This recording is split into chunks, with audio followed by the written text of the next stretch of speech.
This is UFC Fight Night, Sung versus Figueiredo. Yeah, close enough. Okay.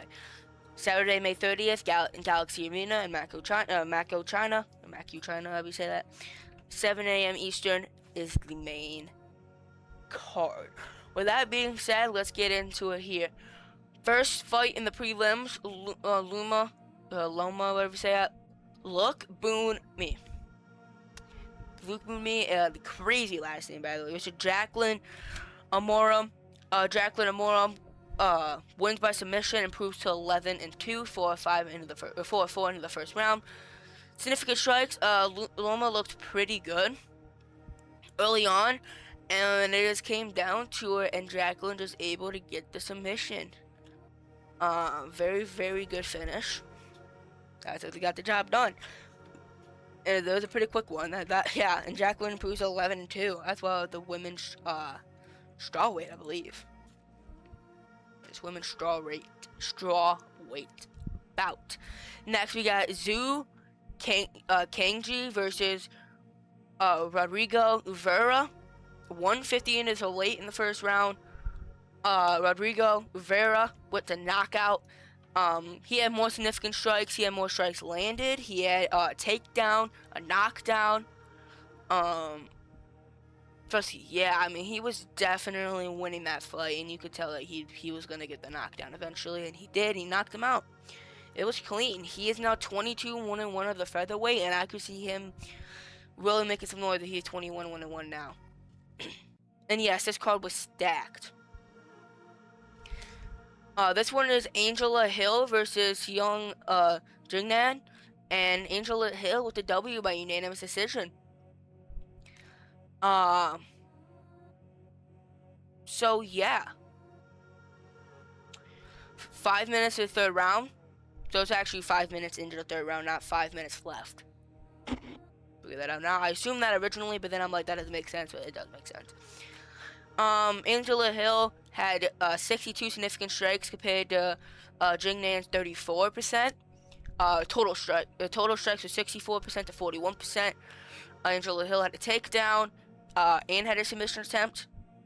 Definitely deserved to win that one by unanimous decision. She was definitely winning that fight all the way through, and you could tell that Jignan definitely needed to get a knockout or submission if she wanted to win that fight, and she was unable to do so. Angela Hill took it to decision and got the W right there. Then we got a bantamweight bout between Ray Tesoria versus Luis Gurul, however you say his name. 3:19 into the first round, submission, right? Tesura. Significant strikes to 63% to 50%. Lewis only landed one significant strike. Ray had a takedown as well, one submission attempt, got the job done in that. It was pretty quick.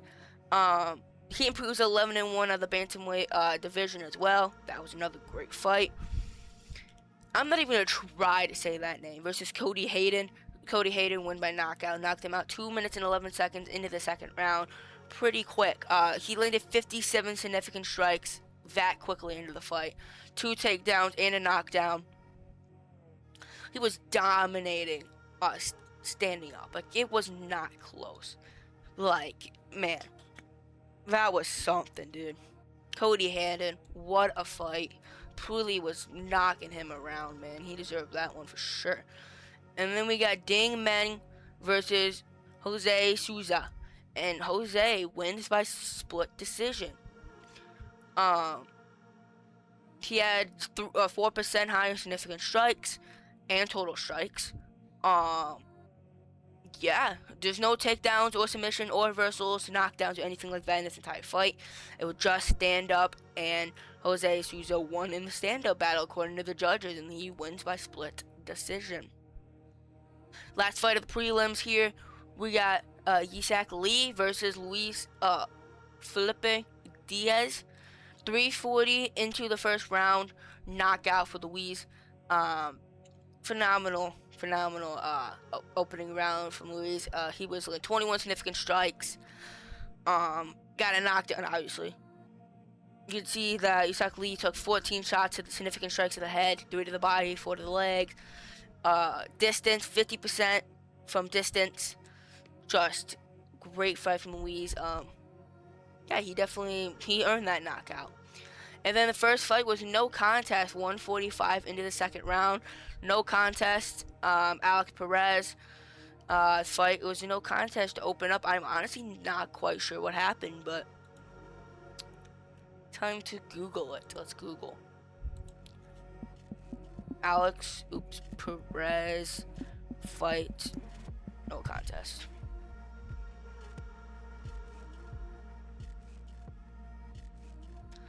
Due to an accidental groin strike, the incident at 145 in the second round, I'm not even trying to say that. Later on, inverted front kick directly to Perez's groin.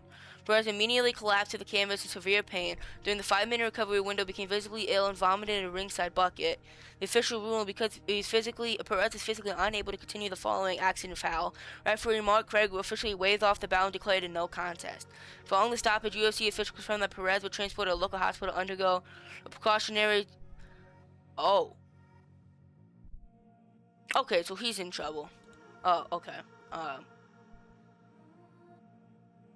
That's not good. Okay. That's not good. I hope he's okay. Like, I genuinely don't know what happened after that. But yeah, we'll hope for the best for Alex Perez. That just not good, man. Jake Matthews beats Colston Harris by unanimous decision. He landed way more significant strikes, way more total strikes. Colston Harris also had 3 not good takedown attempts, you know. He had 1 reversal though, but that's really all he got. He got dominated standing up, and that really made him lose the fight. Jake Matthews, 23-8 out of the welterweight division. Kai Asakura versus Cameron Smotherman. Kai Asakura with the knockout, 150 into the first round, pretty early in the fight. Landed a few great strikes early on and then got the knockout.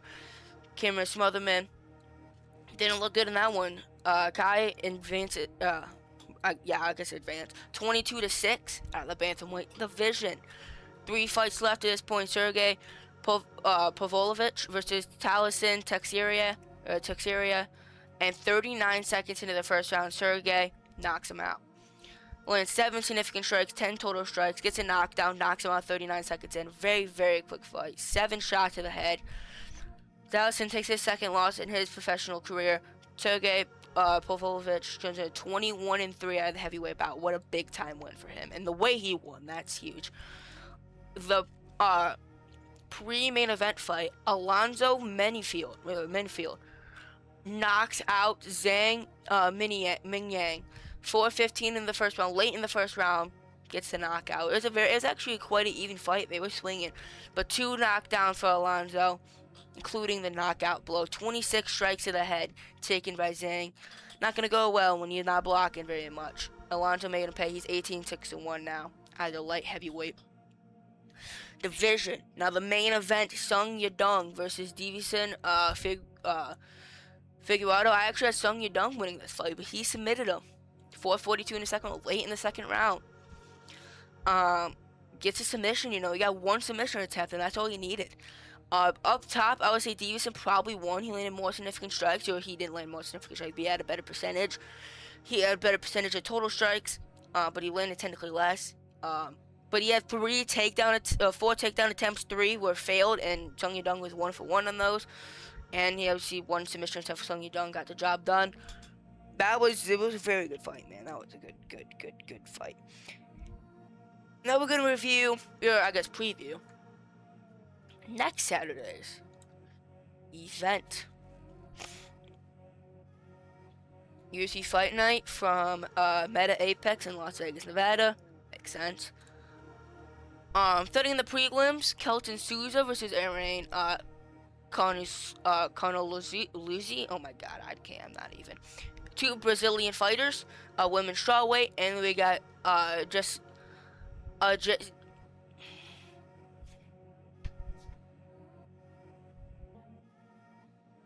Gisela Chavez versus Eunice Idubin. 6-1 versus 7-0 women flyweight. Very, very good fight there. Jordan Levitt versus Jonderson Brito. 18-5-1 Brito versus 13-3 Jordan Levitt. Great fight as well. 3 great fights to open the card. And then we got Priscilla versus Chelsea Chandler. 6-4 Chelsea Chandler versus 13-8. That's an alright fight. Not the best fight, but it's alright. Bruno Silva 15-8-2 versus Edgar Chirez 13-6 for the prelims. That's the prelims. Main card, Faraziem versus Tom Nolan 10-1 versus 18-4. Tom Nolan has a 2-inch height advantage with 1 pound less. He's 3 years younger. The reach is actually Ziem's favor. Southpaw versus orthodox stances. And here's kind of the stats to go along with that. Also, right after that, in the middleweight division, we got Braden Allen versus Edmund. I'm not even trying to say that last name. 2 American-born fighters, 6'2", 2 6'2" fighters, around 185, 28 years of age for Edmund, 30 for Braden Allen. The reach is even, both orthodox, very even fight there. That's going to be interesting. And then the main event, there's only 3 main card fights. Biel Muhammad versus Gabriel Bonfim. 19-1 versus 24-5. 5'11" versus 6'1". 171 versus 170. There's a 37-year-old Biel Muhammad versus 28-year-old Gabriel Bonfim. 2 orthodox fighters. And yeah, that's going to be interesting. Since we reviewed that, we're going to go down. I guess preview. I'm going to go down and make quick predictions, and that's going to do it. After that, Kelton Souza versus Arain Canosi. I'm going to take Ketlin Souza. Chavez versus Dubin. Give me Chavez. Levitt versus Jonas and Brito. Give me Brito. Give me Mr. Brito there. Chelsea Chandler versus Priscilla, whatever. Give me Priscilla. Bruno Silva versus Edgar Chirez. Give me Bruno Silva. Actually, no, give me Edgar Chirez to end the prelims at a W. In the main card, Faraziem versus Tom Nolan. Give me Faraziem. Edmund versus Braden Allen. Give me Braden Allen. And then Biel Muhammad versus Gabriel Bonfim. Give me Gabriel Bonfim for the W. That's going to do it for UFC Saturday, May 30th edition. Hope you enjoyed. Hope you enjoyed these sports segments. I'll see you guys in the next video. Yeah, peace out.